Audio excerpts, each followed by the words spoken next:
I'm Erik Schatzker, and welcome to Bloomberg's Front Row. Today I'm talking to Jeremy Grantham, the revered value investor and co-founder of Boston's GMO. In the dying days of the Trump administration, Jeremy warned U.S. stocks are in a bubble of epic proportions. Now he worries more stimulus to fight the COVID-19 pandemic will only inflate the bubble further, and no amount of Fed liquidity can stop it from bursting.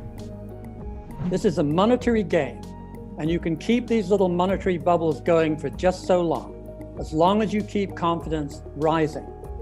But when confidence has reached these levels, the history books are pretty clear. It's very difficult to increase your enthusiasm from a state of mild hysteria where we are today. Jeremy and I covered a range of timely topics. What happens when the market finally cracks? The right way to invest in a zero-rate world. How President Biden can fix the market and help the economy. Why there's a crisis in American capitalism. Here's my conversation with Jeremy Grantham.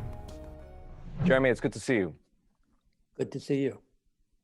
You believe that the bull market that started in March of 2009, the longest bull market in history, has matured into a speculative fever of rare proportions. In your words, a fully fledged epic bubble. Tell me more. It would be surprising if you could have one that long that didn't end up with animal spirits beginning to freak out a bit, and this one has. Normally it takes a nearly perfect economy and friendly Fed behavior, but this one has managed to do it with a somewhat wounded economy on a global basis.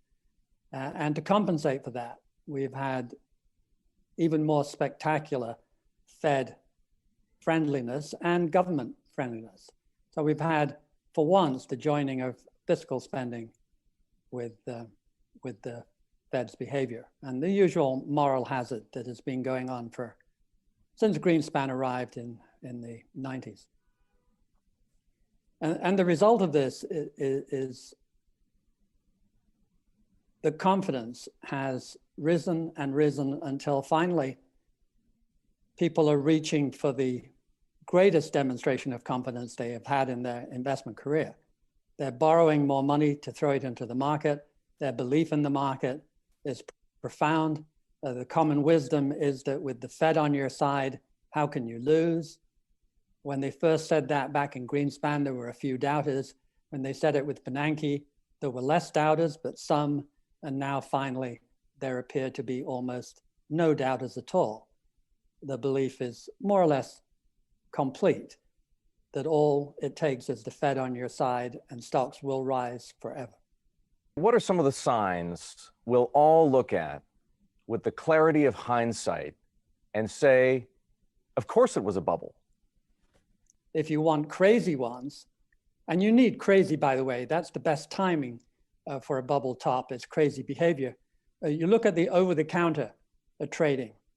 I was a big over-the-counter trader in a speculative bubble of 1969. I'd almost forgotten there was a over-the-counter. But last February, it traded about 80 million shares for the month. And it worked its way steadily through the year until November was about 380. So it had gone up 4 times. And then in December, it went to 1.15 trillion shares for the month. Having tripled, it then tripled again in the single month of December. I can't tell you what it's going to be in January, but these are spectacular performances. My own stock in QuantumScape, it came into the market at 10 and shot up to 130. At 130, it was bigger than General Motors or Panasonic.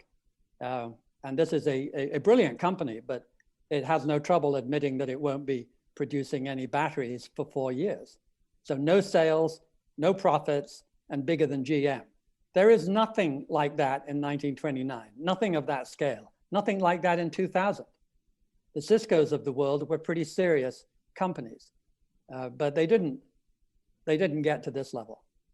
1929, of course, ran into the Great Depression and global trade problems. So you really just want to look at the first leg down, which was big enough.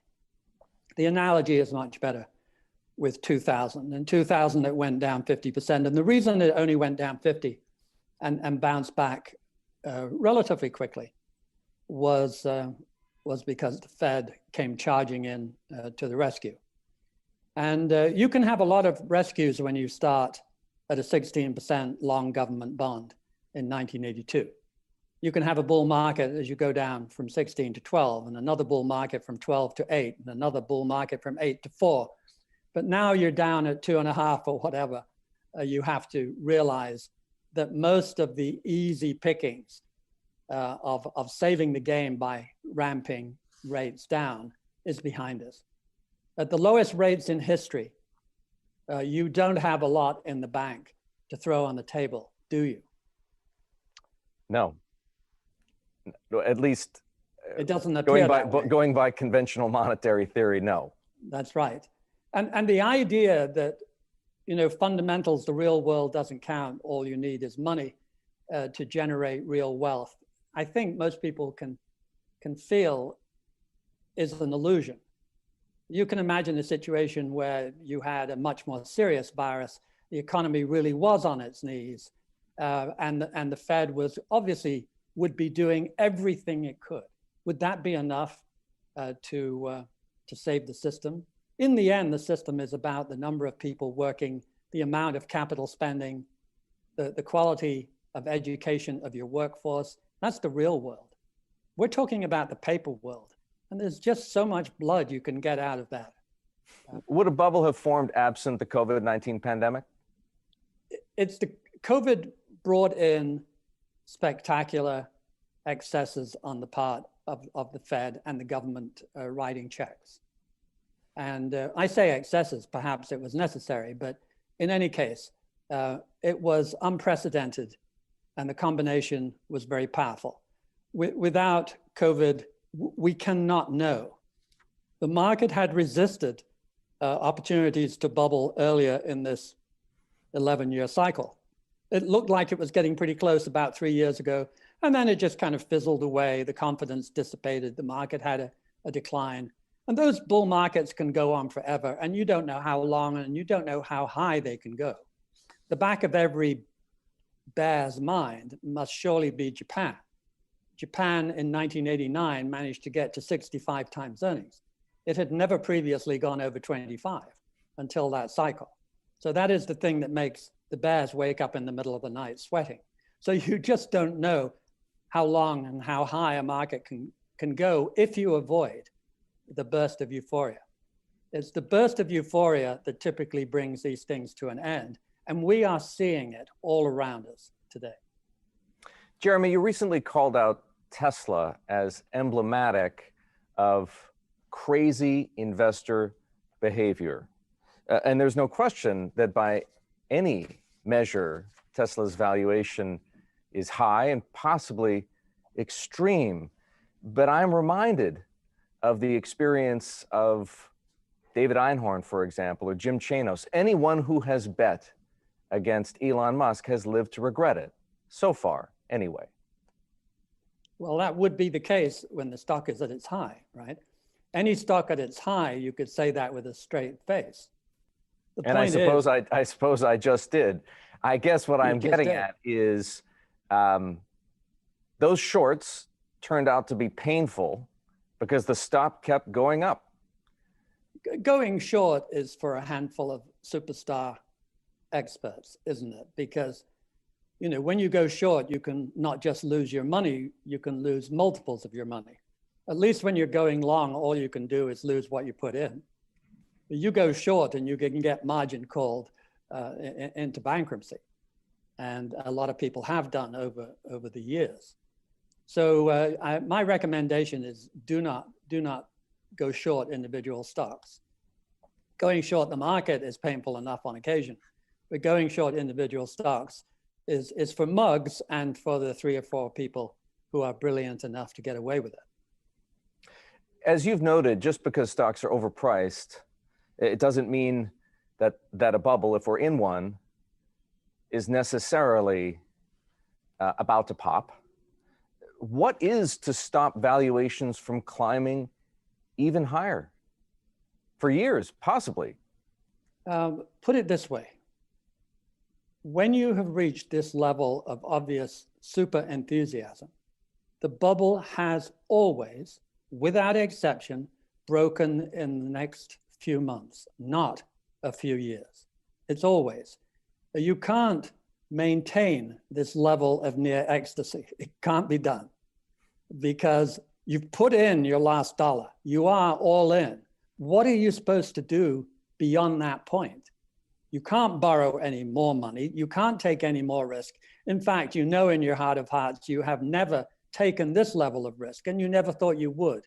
It's just that this opportunity is so exceptional. This is going to be your once in a lifetime. And how do you keep that level of enthusiasm going indefinitely? What if it's not your money? What if it's the Fed's money? What if it's the Treasury's money? Yeah, no, that of course is a very good point. And you can never call a bubble to a few weeks or even a few months. And if the government is going to write unprecedentedly large checks to some of the players in the market, then indeed their all-in position can expand one last desperate notch. And the sad truth of a lot of the quote stimulus is that it didn't increase capital spending. It didn't increase much in the way of real production, but it flowed a lot of it eventually into the market one way or the other. And I have no doubt some of this new round of stimulus will. And if it's as big as they talk about, this would be a very good making of a top for the market, just of the kind that the history books would enjoy. And we will have a few weeks of extra money and a few weeks of putting your last desperate chips into the game, and then an even more spectacular bust. The market is going to end up, as we know, where it is going to end up. And all the paper in the world will not change the level that is justified by the flow of dividends and earnings. That is, after all, the only thing you can end up eating is the flow of dividends. And sooner or later, the stock market will once again, boring, sell on the future flow of dividends. And that is not going to be changed materially by the size of the check we get in the next few weeks. Jeremy, even some of the skeptics were awed by the power the Fed displayed back in March. In a single day, with a single announcement on March the 23rd, it was able to engineer a revival of the credit market and ultimately a spectacular rebound in stocks. And those same people wonder if the Fed could prevent a bear market collapse then, why can't it, through whatever means it conjures up, prevent a bear market collapse now? If you go back to before the COVID, what you see is we have lost considerable strength in the economy. We have fewer people working, and we have a reduced stream of goods and services, and yet the price is much higher. So if you believe in market efficiency, which is wrong? Was it wrong before, or is it wrong now? But is it really justified that we have delivered a serious wound to the global economy and the global stock market has gone way up? It doesn't feel right. I think we all know that. This is a monetary game, and you can keep these little monetary bubbles going for just so long as you keep confidence rising. But when confidence has reached these levels, the history books are pretty clear. It's very difficult to increase your enthusiasm from a state of mild hysteria where we are today. There are many arguments for why current valuations are appropriate, even conservative. I suspect you've considered them all. They range from discounting future cash flows at a lower rate to the reach for yield by institutions that have targets to meet, Yeah. to the difficulty of modeling modern businesses. I take it, Jeremy, you find none of these arguments the slightest bit persuasive. You know, I've been around to see a 16% 30-year bond, and I now see it, whatever it is, 2.5. And we've seen real rates in 2000, real rates on the tips was 4.1, 4.2, real guaranteed forever, and now they're nothing. Of course, they're negative. And they're negative all over the world. And what you're doing, therefore, is you're saying, we've got an artificial interest rate structure, clearly artificial, that has been driven down all over the world into negative territory. 20% of government bonds have a negative real return. And we're going to use that as a yardstick. We're going to say stocks are cheap because they are less utterly ludicrous than a 30-year bond or cash, which is deeply negative. This is not typically the way you measure things, by taking a ludicrously mispriced comparison. And that's what we're doing. It makes people feel happy. It doesn't make me feel happy. Jeremy, if you're right, and we're on the cusp of the bursting of an epic bubble, is now the time to, as they say, sell everything? I suspect selling everything would work out just fine. However, having said that, there are major discrepancies, as there were in 2000, between the US tech, which is overpriced the same as it was in 2000, and everything else. So the value stocks, the low growth stocks, if you prefer it, are about as cheap relative to the high growth stocks as they ever get. So they will not have the same pain, but they're still at risk to some degree, I suspect.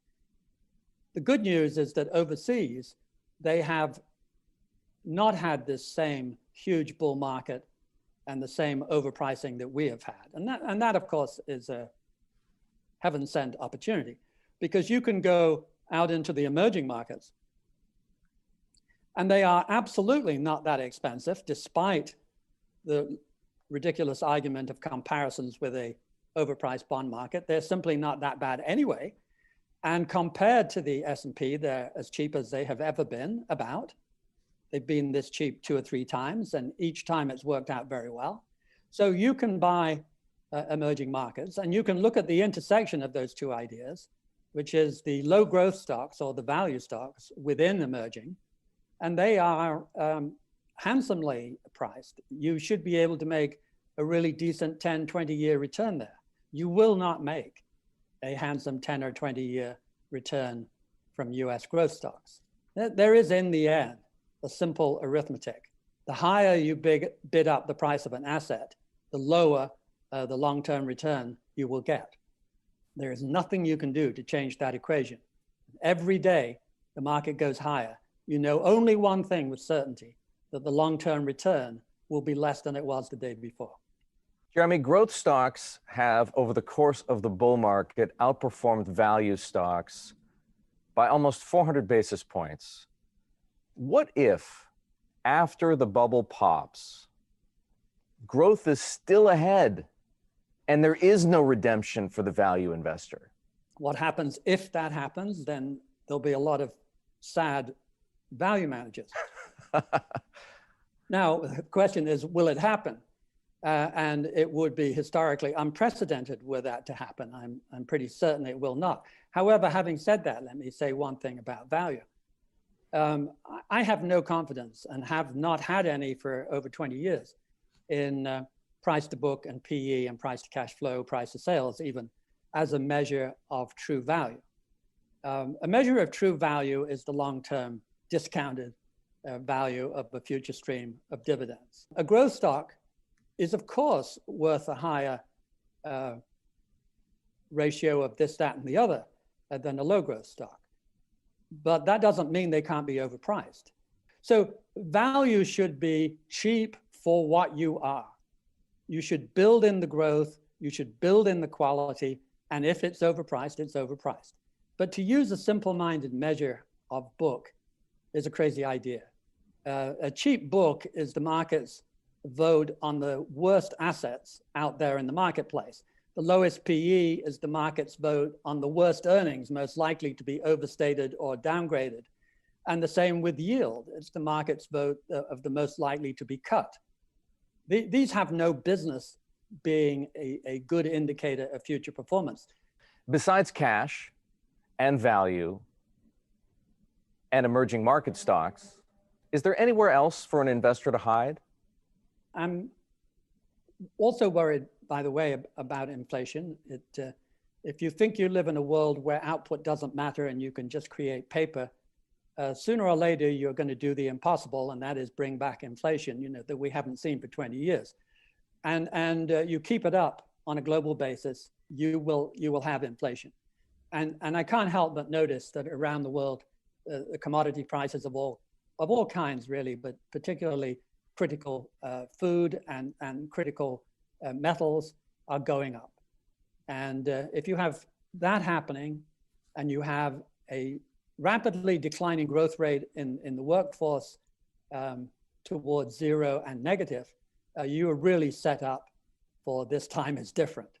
So we are not just in a bubble market, but we're looking at a global economy that is at an inflection point to turn down in long-term growth rate.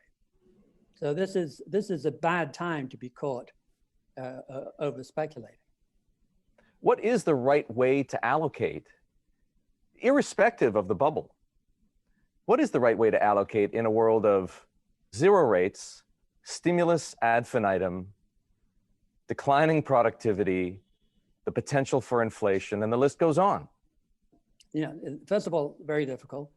And secondly, of course, diversify. It's always a huge advantage. And thirdly, amazingly, the low growth stocks in the emerging market world are perfectly reasonable. If you need to own stocks, and most people do, that would be a perfectly good way to go. And I also think shares that benefit from the greening of the economy will do much better than the rest. Anything to do with renewable energy, the electrification of the system, electric cars, etc. These are all going to have top-line revenues that dwarf the declining growth rate of the rest of the global economy. It will take trillions of dollars to decarbonize the global system. It will dominate everyone's portfolio.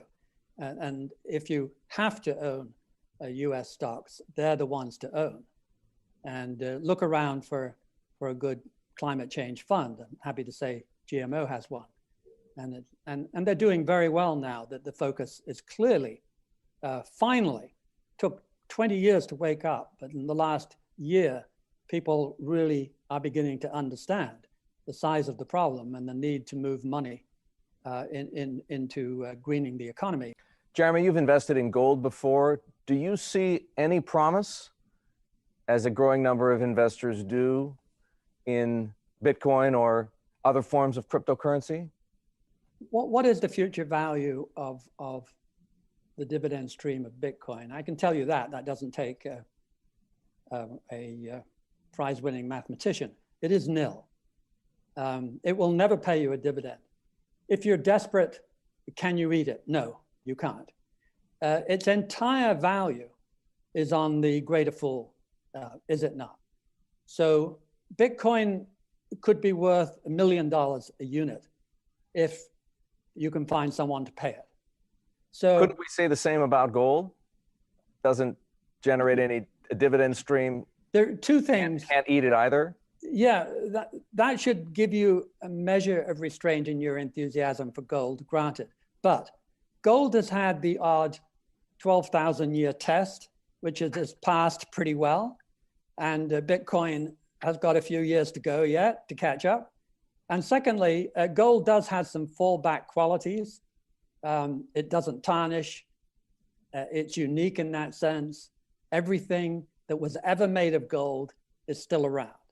And that's a pretty handy characteristic that Bitcoin also lacks. So I would say, yes, I'm nervous about gold because I can't eat it. and because it pays no dividend, but it has two wicked advantages over Bitcoin. Bitcoin is 100% faith. And come the next market phase where faith is at a minimum, what do we think will happen to a stock whose entire reason for existence is faith and nothing but faith? Jeremy, you and your partners at GMO are willing to lose assets in the conviction that you'll be proven right. What's the incentive for publicly traded asset managers, firms with trillions in assets, to test clients' patience if the outcome might not be known for years? This is the easiest question of the day. They have no incentive. It makes no commercial sense at all for them to attempt to warn the clients of impending doom, ever. It is terrible business to blow the whistle on a major bull market if you're a commercial enterprise. You make your money by having the bubble keep going. So let me ask you this: who or what do you hold most responsible for the excesses of the present mania? Ironically, I'm tempted to say Alan Greenspan, only because he set us on this course of talking and acting along the lines of moral hazard.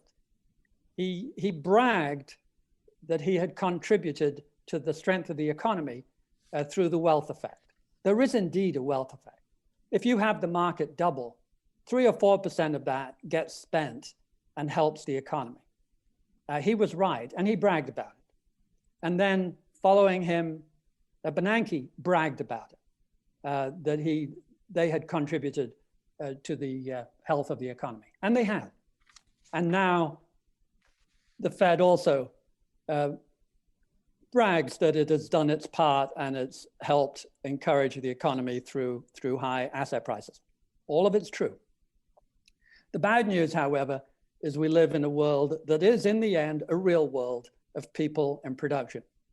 And in the end, therefore, despite Alan Greenspan's enormous willingness to create a new permanent golden era of productivity, et cetera, the S&P still came down 50%. And the NASDAQ still burst and went down 82%, despite his fanatical interest in moral hazard and helping out stock market prices. The point is, they did not brag of the negative effect of the market mean reverting back to normal. It comes in at just the time you don't need it, and it sucks out of the economy a negative wealth effect, and as it will this time. Should the Biden administration take steps to curb speculation in financial markets or rein in, say, SPACs perhaps, or Robinhood? Yeah, they should, but they won't. That's easy. SPACs are should be a completely illegitimate instrument. They're just an excuse for people with reputation and marginal ethics to raise a lot of money, take 20% of it for themselves for a quick dash around the country for 6 months. And a complete ripoff in the sense that the professional hedge funds then always liquidate before taking any real risk and take the premium that they can get and a few warrants, leaving the half of the marketplace that retains it, who put their money up, on aggregate with a very bad return. Of course, they'll make some money in the late stages of a bubble. But if you look at the first 6 years, they have a handsomely sub-average return for taking all the risk. No, they don't have enough legal requirements, enough restraints, enough checking. They're a thoroughly reprehensible instrument, in my opinion, and should be disallowed. They should, of course, reform the IPO. The IPO is a license to reward the Fidelities of the world at the open. You could do better than that. Direct listing made a little easier would be the way to go. But SPACs are terrible. You've become a big believer in green investing, Jeremy. I'd like to know more about the story behind QuantumScape, the battery maker you invested in, and which, somewhat ironically, went public via a SPAC merger. it's full of ironies. And I hated SPACs long before I found myself owning one. But it wasn't just owning one, it was owning slightly the biggest investment of my life. And one that's made you hundreds of millions of dollars, as I understand it. Well, a whole lot less now. The stock has come down from 130 to 54 in a month, which is, by the way, a typical precursor of a bubble breaking. If you're looking for the very early warning signs of a bubble breaking, you find the stocks that have done the best, SPACs and particular SPACs and Tesla and Bitcoin, and you wait until they start to have these big daily drops, and then they recover and they drop and they recover, and that's the very early warning. And the market in 2000, for example, didn't go together. They took out the pet.coms and shot them. The rest of the market continued to go up. It didn't even deign to notice the shooting of those little guys. They were only worth scores of millions or a couple of $100 million. Then they took out the junior growth stocks and shot them, and the market kept going up. And then they took the medium growth stocks and shot them. And finally, by the summer, they were shooting the Ciscos. And the entire tech part of the market had been shot. And that had been 30% at the market peak of the total market cap. And yet the S&P by September was at the co-equal high of March, which meant that the other 70 had continued to rise. So that is a typical way. Bubbles don't necessarily break en masse, but having sliced off the tech and the dot-coms, then finally the 70%, like a giant iceberg, rolled over en masse, the 70%, and went down for 2.5 years by 50%. You've been concerned and written about the state of economic inequality for years. Tell me, what do you think is the right way to correct it? I think the nurturing of moral hazard and management through monetary policy as opposed to fiscal policy has been dreadful for income inequality, because by pushing up asset prices, you do two things. You make it difficult to impossible for people to get on into the game. The purchase of a house is just too expensive. The purchase of anything in stocks is a much higher per unit of dividend or yield than it was. So that's brutal. Secondly, the compounding, the long-term compounding of wealth is reduced. If you have a 6% yield on your assets, you can, by reinvesting that, you can double your money in 12 years. If you turn it into a 3% yield by doubling the price, yeah, you're worth more on paper, but in real life, you only eat the dividends, and now they're 3% a year, and you double your money in 24 years. So in 48 years, you're down to a quarter of what you would have been, and so on. And the gap becomes ruinously wide. In other words, the higher the asset price, the lower the rate at which you can compound wealth. And if you're not on the game, you're not in the game, you're a beginner, you can have great difficulty ever getting into that game.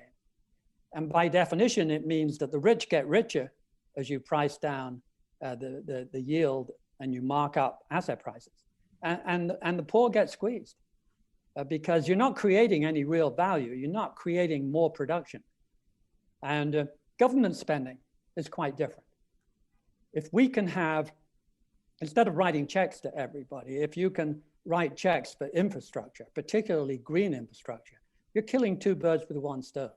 You're doing necessary investing, decarbonizing the economy, that if you don't do, may be such a shock in as little as 20 or 30 years that it begins to destabilize the global system of civilization. It becomes unstable.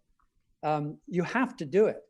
And you turn it into a virtue because many of the areas have a high societal return. If you put in an efficient grid, everybody benefits. If you put in well-insulated homes in every cold area of the country, the society makes a huge return. We use less energy. These are handsome returns at the societal level. How do you go wrong by doing more of that and less buying of Chinese stuffed dogs? So I certainly hope that the incoming administration will have a continuous, strong public spending program emphasized at repairing bridges and roads. That is fine, but doing a green infrastructure, wind, solar, storage, research, training, retraining of people for green jobs, and all the tens of trillions of dollars we need to spend. Get it done. It has a high return. In the end, it may save our bacon. I've heard you say American capitalism is too fat and happy, too conservative, too monopolistic. Is American capitalism in crisis? Yeah, it's not the crisis that comes over a weekend. It's a kind of rolling crisis that starts very slowly, a bit like bankruptcy, very slowly at first and then maybe very quickly at the end. But this has been going on since the mid-60s, which was the sweet spot of American capitalism and the social contract, by the way. A corporation in the mid-60s felt it had responsibilities to its workers. It was on the cusp of starting a nice pension fund, a defined benefit. It didn't have to do that, but it did. And it was a very generous, well-constructed, important program. It felt it had responsibilities to the city. It was working in the state and of course the country. All of that is largely gone, but it didn't go overnight. It drifted slowly away in the 70s, particularly in the 80s and 90s. And Milton Friedmanism, he has a lot to answer for. You know, the idea that the only social responsibility of a corporation is to maximize profits is a terrible business formula, we believe at GMO anyway, but it's a shockingly amoral way to run anything. And we treat corporations as if they are individuals, and they have a lot of individual rights, which is ludicrous in my opinion, but we do. But if you look at Milton Friedmanism at the corporate level, that's sociopathy by any definition. If you say as an individual, my only interest is to maximize my advantages, which is what they say at the corporate level, you're a sociopath, for heaven's sake. And we are not, as individuals, like that. A lot of us do the odd altruistic act. And those odd altruistic acts are incredibly important in the long run, that a few people, hopefully like Biden, come out of the woodwork and set a good example and lead. That's the difference between an autocracy in the end and a healthy democracy. Jeremy, I want to thank you very much for taking this time to talk to me. No, it's a pleasure. Thank you for having me.